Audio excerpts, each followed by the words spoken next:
Go live. Hi there. How's the volume? Let me know if I need to turn it up, turn it down, whatever works for you. Hello? Yes, I can hear you. Amanda, can you hear me? Okay.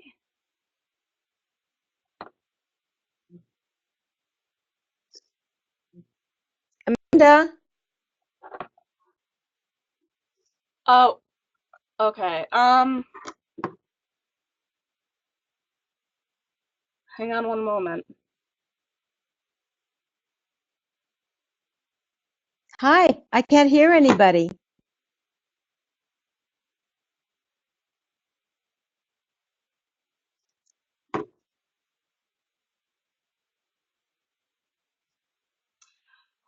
Okay, Lisa, so somehow this started live. Can you hear me?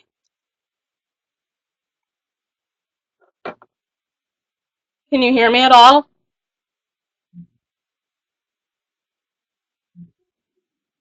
Yes, I can hear you. Loud and clear. How are you? I can hear you. Hi, I can. You can't hear me? Amanda, can you hear me? Everything on my end is good. The speaker's all set. Hello? All right, I everyone. can't We're seem live. We're to having get tech anybody. difficulties, unfortunately, and she can't hear us right now, so we're just going to try to work our way through here.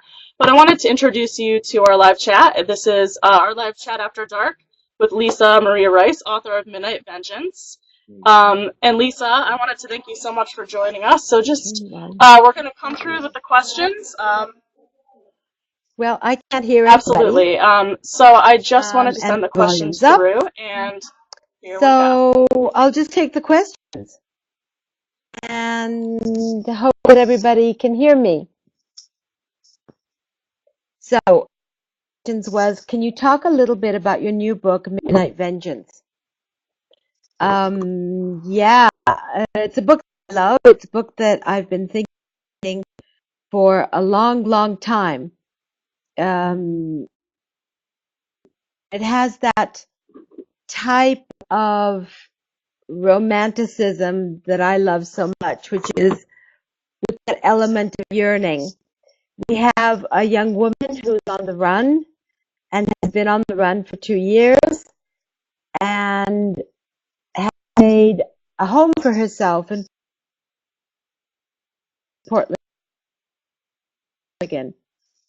And she's friends with a group of people who revolve around the security company called Alpha Security International that was founded by the hero of the first book, Midnight Man, John Huntington. And there's a member of the security company that has loved her from afar for several months, and he's always just around, and he never has the courage to step forward. So it starts with Lauren realizing that she has to go on the run, Okay. Here's the and she next. wants one last night in Portland with the hero, Jacko. So it starts when danger starts again for the heroine. And the question is,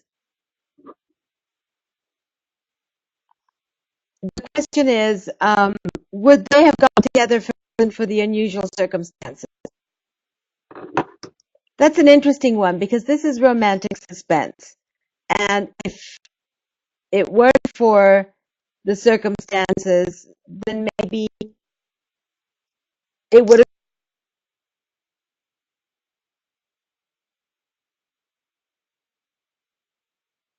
Everybody sit tight. We're going to try to get Lisa back on here. She's live from Italy. And I just wanted to tell you about a little deal that we're doing today. You can enjoy Midnight Vengeance in ebook form with special pricing, and this is good for a limited time and only available to those watching this live chat right now. My real name is There she's Elizabeth. back. What are some of your interests outside of writing? Reading. I think if you scratch a writer, you will find a reader.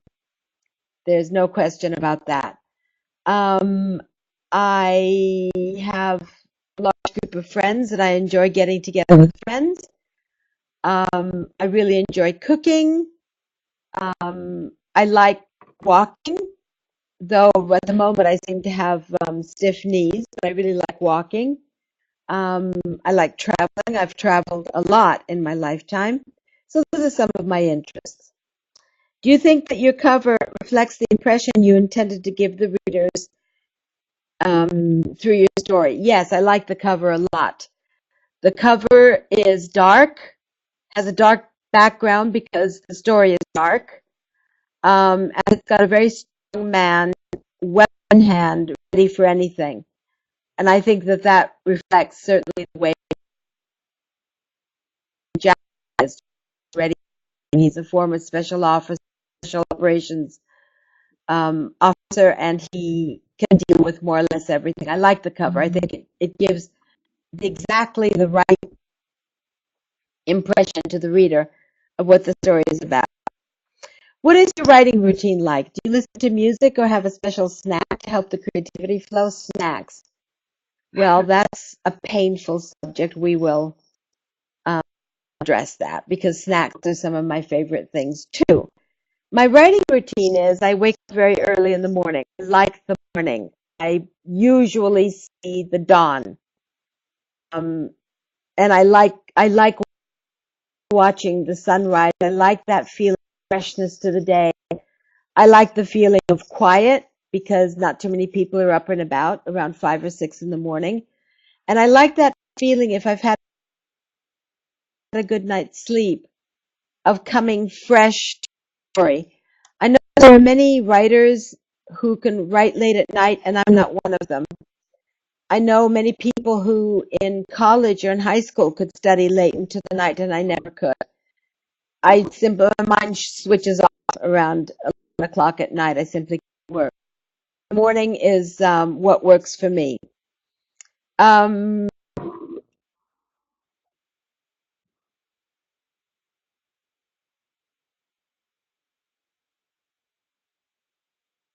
Everybody hold tight for a minute.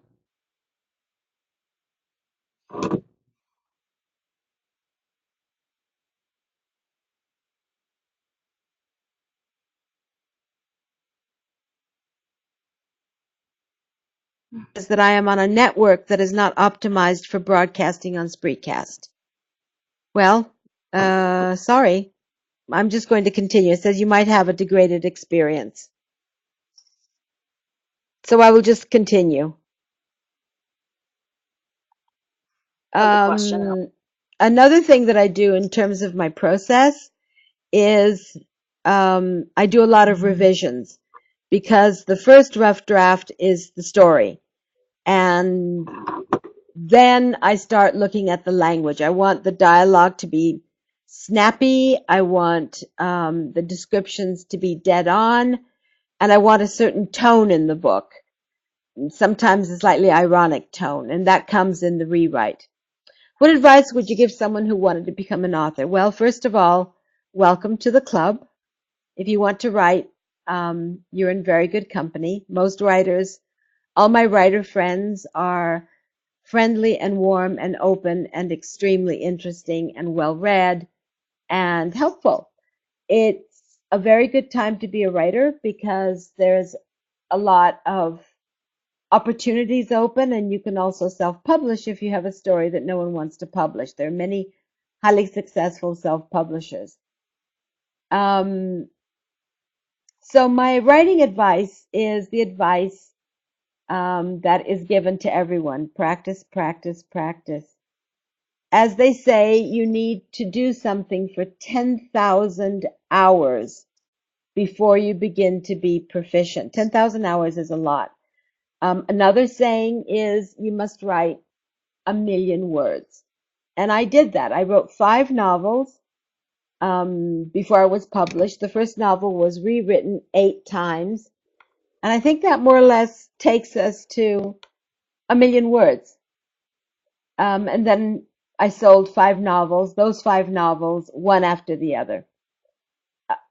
If you want to write, you will. If you really want to do it, you will do it, and you will probably be successful if you really, really, really work hard at it. So my advice to someone who wants to become an author, read a lot, write as much as you can, because your first novel will not be good, your second novel will not be good, but will be a bit better, and you will improve because everything gets better the more you do it. Do you have any more, do you have plans to write any more books featuring Jacko and Lauren? Well, to tell you the truth, most novels solve the problem of the couple. Most romantic suspenses solve the novel of the couple, solve the problem, gets them together. However, I do like to write novellas set in a world, and I would probably write um, a novella featuring Jacko and Lauren, maybe a touch of danger, maybe they're away from home. It's always fun to have these novellas that show how the couple evolves and what happens to them after they've gotten together. You see them maybe a year later, and it's reassuring to know that they still love each other, because that's the whole point of romance and of a romantic suspense, that you get a couple together and they are a couple for life. Where do you do all of your writing? Do you have to be in that particular place in order to be able to write? Sort of.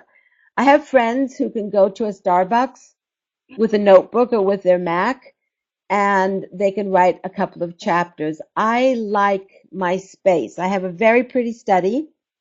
It looks out over a terrace. The terrace looks out over a valley. I see weather coming. I see if there's rain coming along the valley, I can watch it. I can see the sunrise and the sunset.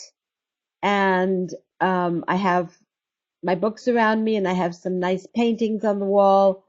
And I really like writing in my study. It's almost as if when I hit my desk and the chair, I immediately go into that mode, like a Pavlovian dog. I know that I'm there and I'm going to enter into a story and I'm going to write it.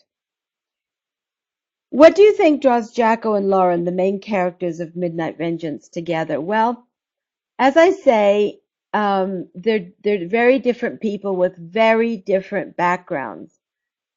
But you know the saying, opposites attract. I don't think it's that so much. I think that opposites complement each other. Lauren comes from a privileged background, but her mother was married and divorced many times, and she'd never seen, let's say, a solid relationship. Jacko obviously comes from, if you've read the book, you know that Jacko comes from a very sad background, and he escaped it as soon as he could. He immediately joined the army. So a committed relationship is something that both of them wanted, but neither of them thought they could have. So coming together and being able to commit to one another is something that I think is important to both of them. For me, they're real. I'm speaking of them as real people because to me, they're real.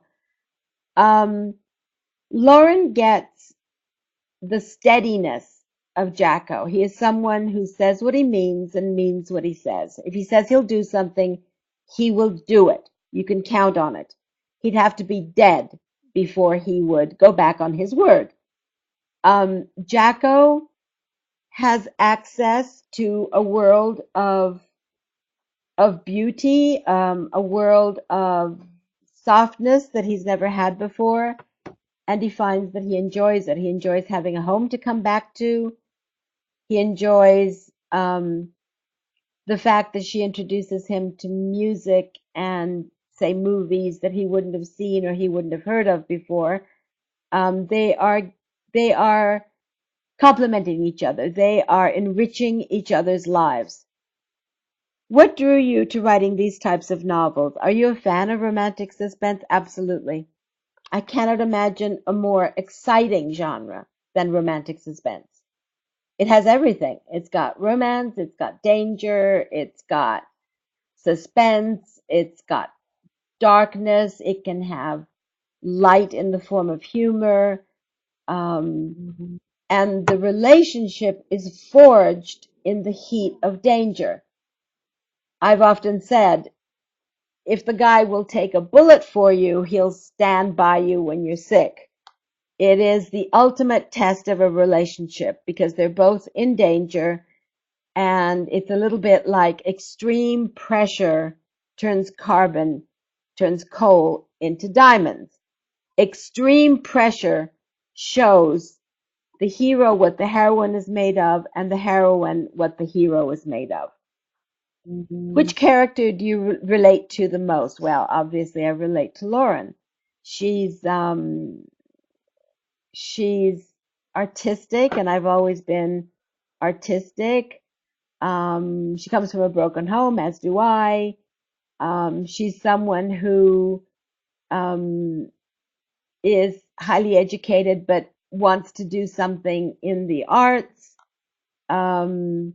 And she's someone who has in the back of her head that she deserves a certain kind of person.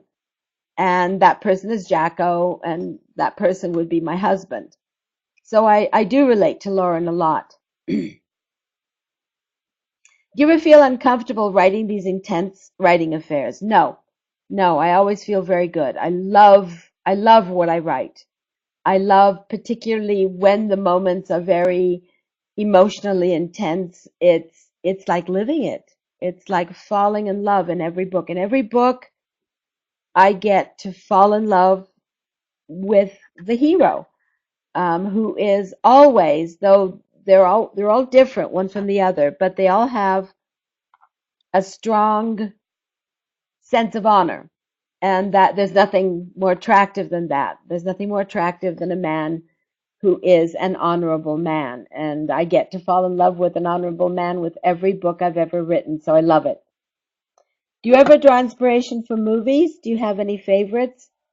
Yes, I draw inspiration from movies. I can't think of the favorites right now. Sorry, my mind is a blank, but I also watch a lot of TV. There's a lot of really good writing going on. I've been watching Arrow. I mean, talk about a hero.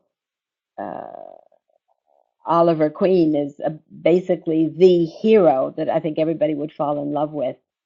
So I do like movies, and the visual elements help me an awful lot, and the TV series as well. The type of writing, which is a lot of thrillers, are very, very intense, and you have action and dialogue basically, which is the framework of any good novel. Your characters are very artsy. Does this reflect you and the kind of personality you have? Yes. I am an artsy kind of person. I always have been. I'm not particularly practical in my daily life. I'm not good with my hands except for cooking. I'm not. I'm careful with money, but I don't have an economic mindset. I just try not to spend too much. But I don't have a legal mind.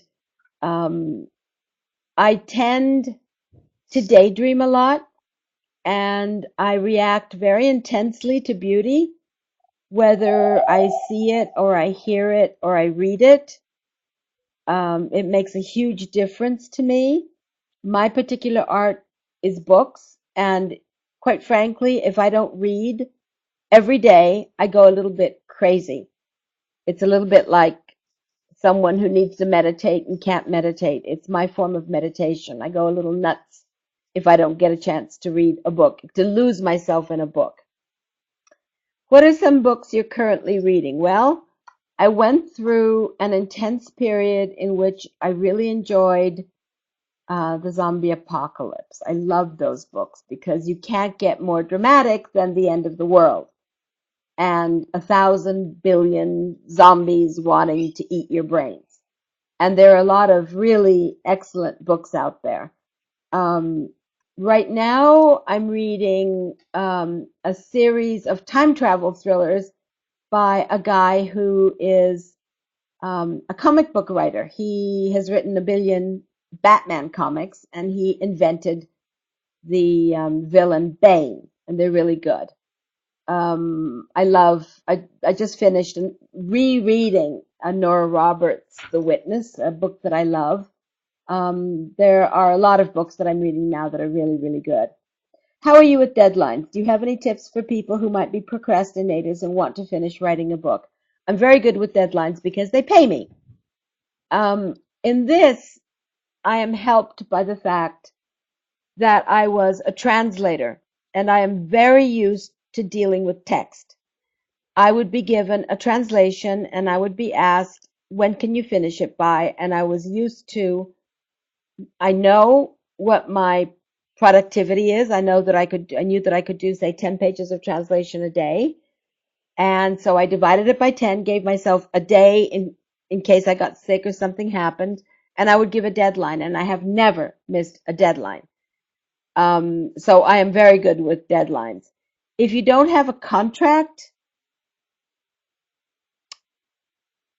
then you're going to have to be very disciplined and set yourself your own deadline.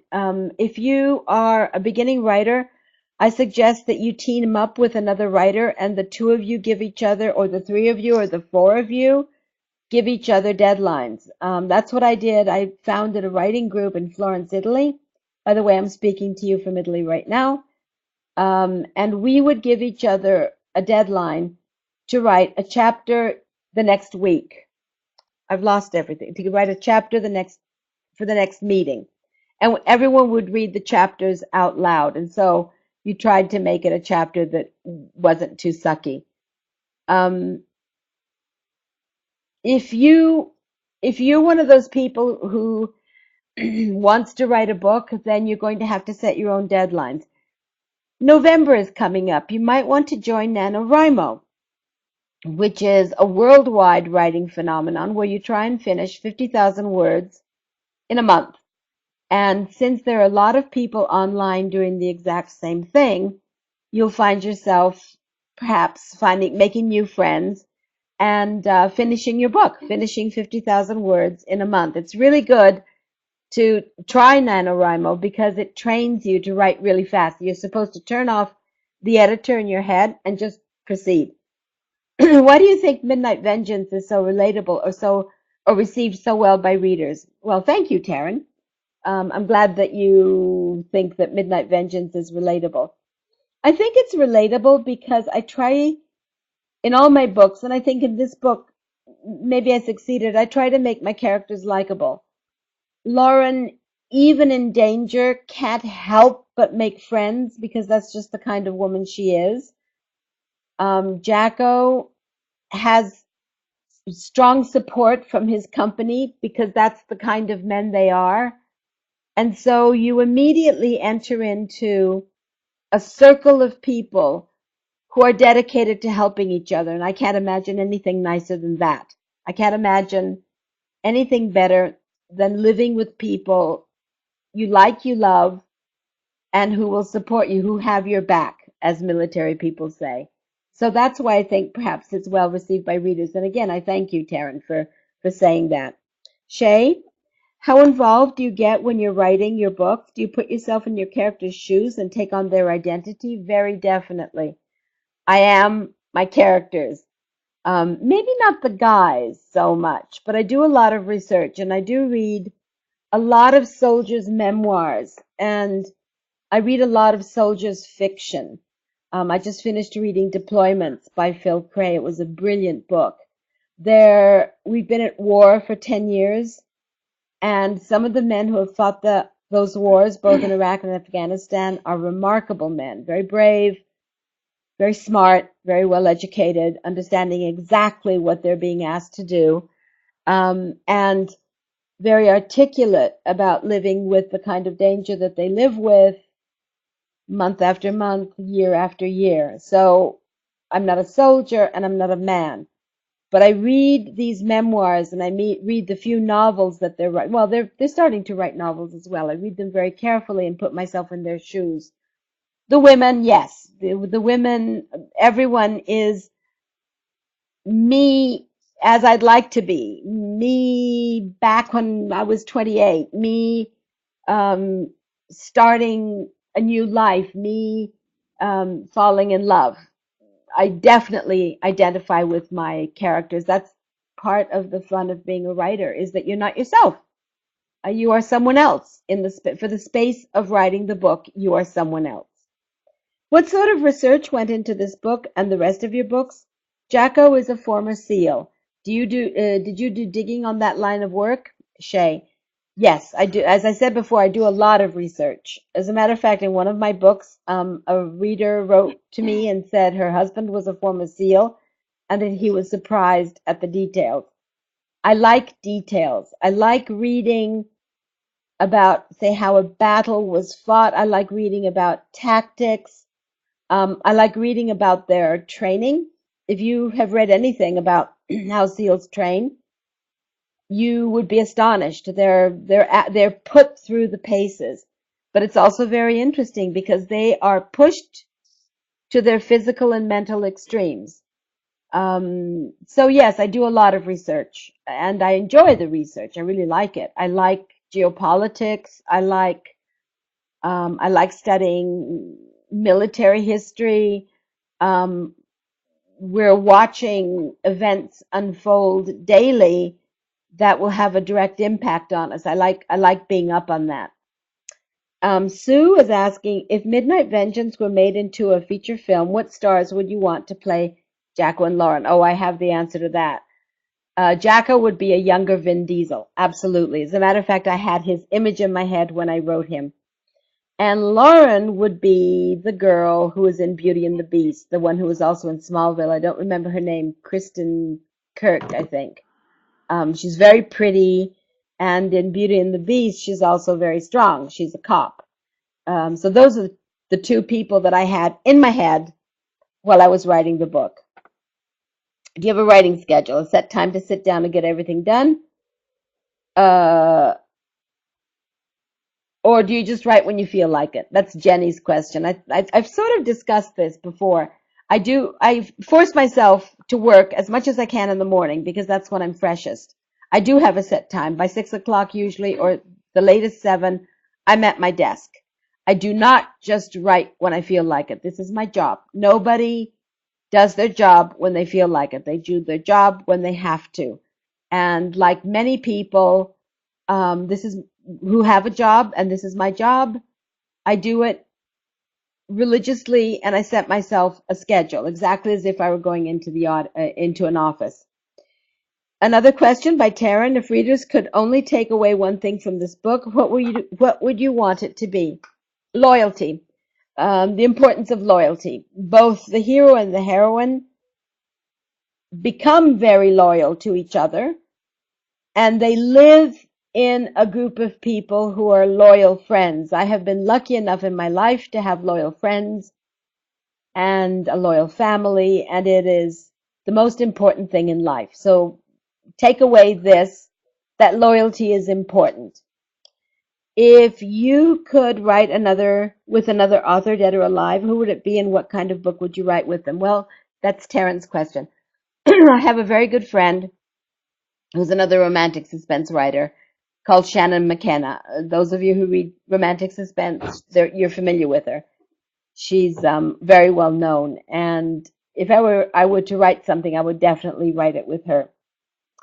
What are you working on next? That's a question by Stacy. Well, I've finished the next Midnight book called Midnight Promises, and I'm waiting for the edits, and that is what I'm going to be working on next. And I am probably going to self-publish romantic suspense that has a comic tone to it, not dark like the Midnight books. If you had to choose another genre to write in, what would it be? That's Stacy. Thrillers, no question. I love thrillers. Obviously, writing in romantic suspense, you'd have to like thrillers. I actually have one bubbling around in the back of my mind, so maybe you'll see a thriller coming out of me in the next couple of years. Would you recommend to someone who is a little bit older to try their hand at writing? Do more experiences make for better writing? That's Stacy's question, absolutely. I didn't start writing until I was 40 because I had a job and because it seemed like a faraway dream, though I'd always thought about it. Every single day I thought about becoming a writer. But when I was 40, that usual thing in your head, if not now, when? And if I don't do it now, I never will. And so I started writing. And I wasn't published for another 8 years. But I think definitely the older you are, the more experiences you have, the richer the writing. If you want to write romance, though, what you have to do is to remember what it was like to be young. People who are older tend to be more settled in their lives, and they tend to forget how scary life is when you're in your 20s. It's very scary. So if you can make use of your life experiences while remembering what it was like, that vulnerability of being young, I think you can very definitely write some fantastic books. So Stacy, go for it. How do you deal with a bad review? Are you able to take the criticism and make your writing stronger? That's a question by Donna. Well, except for the fact that I fall to the floor shrieking and crying, uh, I read my reviews. I don't like the bad ones. However, sometimes the bad reviews are, you can't take anything away from them. But sometimes a bad review makes you think. And we all need to improve our writing. And I've learned a lot from bad reviews. I've learned a lot from readers who say it would have been a better book if. Those are the thoughtful bad reviews. And I pay attention to them. And they don't hurt because often they're right. Sometimes they make a comment that just zings its way to your heart and you go, whoa, she is or he is absolutely right.